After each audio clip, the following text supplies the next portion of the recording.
Hello दोस्तों, आज मैं बताऊंगा कि प्रोग्रामिंग लैंग्वेजेस का ओरिजिन कहाँ से हुआ। उससे पहले लैंग्वेजेस पे जाने से पहले ये भी जानना ज़रूरी है, या फिर ये भी जानने में आपको उतना ही अच्छा लगेगा कि कंप्यूटर की शुरुआत कहाँ से हुई। तो सबसे पहला कंप्यूटर नहीं था। सबसे पहला जो कंप्यूटर था वो था हमारा ये कैलकुलेटर, जो कि आप देख सकते हैं स्क्रीन पर। ये सबसे पहला कैलकुलेटर था बेल टेलीफोन लेबोरेटरीज द्वारा। पहला जो कंप्यूटर है वो बना था ENIAC, जो कि सिर्फ मिलिट्री के लिए था। और फिर उसके बाद आया था VNIAC,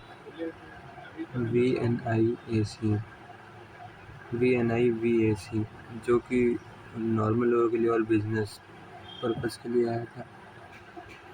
फिर 1957 में आई फॉर्ट्रन लैंग्वेज, और फिर उसके बाद फॉर्ट्रन जो है वो आज भी यूज़ होती है नासा में और बहुत ही पुरानी जगहों पर, क्योंकि वो सबसे पहली और सबसे फास्ट लैंग्वेज है आज तक की।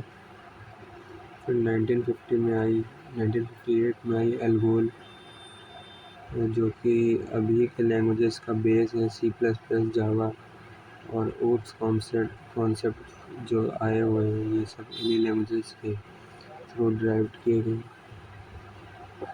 ये सब जो है हाई लेवल लैंग्वेजेस थी। और फिर उसके बाद 1959 में आई कोबोल, जो कि हाई लेवल लैंग्वेज थी, और ये भी बहुत ही फास्ट है। ये भी बहुत ही पुराने सिस्टम्स में यूज़ होती है। ये लैंग्वेज जो है बनाई गई थी दूसरे कंप्यूटर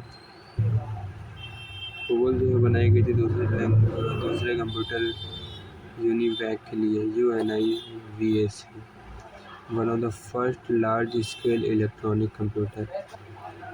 1970 में पास्कल आई। फिर 1972 में आई C लैंग्वेज। लैंग्वेजेस में स्मॉल टॉक का भी बहुत बड़ा योगदान रहा, जो कि बेस थी जावा, पाइथन एंड रूबी का। इसने प्रोग्रामर्स को ऑफर दिया प्रोग्रामिंग लैंग्वेजेस को मॉडिफाई करने का, और जब मॉडिफाई करने का मौका मिला तो नई लैंग्वेजेस जैसे जावा, पाइथन एंड रूबी ये सभी मार्केट में आई। और ये तो आपको पता ही होगा कि C लैंग्वेज जो है वो डेवलप की गई थी डेनिस रिच्ची द्वारा, जो कि सक्सेसर थी B लैंग्वेज की। आज भी C लैंग्वेज जो है वेरी फास्ट, बहुत ही ज़्यादा फास्ट लैंग्वेज है, क्योंकि ये हाई लेवल लैंग्वेज नहीं है, लो लेवल लैंग्वेज है C।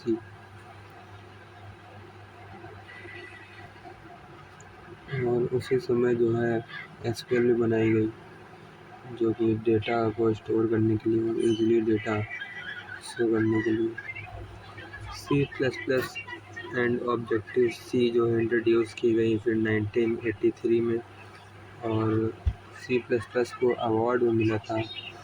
और C++ से जो है शुरुआत के कई सॉफ्टवेयर बने, जो कि आज भी आप यूज़ करते होंगे, जैसे कि अडोबे फोटोशॉप, निंटेंडो गेम उसी के द्वारा बनाया गया, प्ले स्टेशन में यूज़ होता है। C++ ने अवार्ड जीता one of the top programming languages.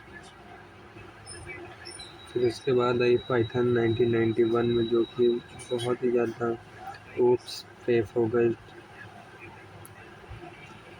इसमें हम प्रोग्रामिंग कर सकते थे रियल लाइफ सिनेरियोज़ के लिए, कि इनहेरिटेंस, और ओप्स लैंग्वेजेस में हमें क्लासेस मिलती हैं, ऑब्जेक्ट्स मिलता है, इंकैप्सुलेशन, इनहेरिटेंस, पॉलीमॉर्फिज्म, एब्स्ट्रैक्शंस, इन सब का यूज़ करके हम प्रोग्रामिंग लैंग्वेजेस को और भी ज़्यादा ईजीली। और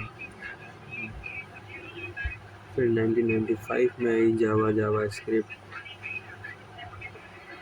फिर अभी की सबसे नई लैंग्वेज है वो, जो कि गूगल द्वारा बनाई गई है, जो कि 2009 में आई है। गूगल जो है पाइथन से भी इजी है और स्पीड देती है C के बराबर।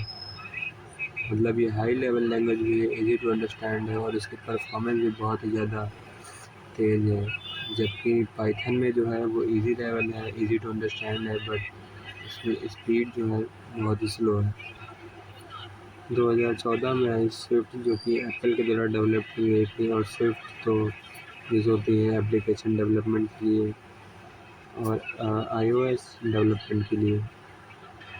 बहुत सारी नई प्रोग्रामिंग लैंग्वेजेस आई और गई, पर उनमें से जो है कोबोल और फोर्ट्रैन आज भी यूज़ होती हैं, जो कि बैंक्स द्वारा यूज़ की जाती हैं, पुराने सिस्टम के लिए यूज़ की जाती हैं। तो बस आज के लिए इतना ही। मैं ऊपर वेबसाइट दिखाई दे रहा हूँ, आप इन वेबसाइट से जो है पढ़ सकते हैं जो भी मैंने आपको बताया। धन्यवाद। आज की वीडियो के लिए इतना ही। फिर मिलते हैं।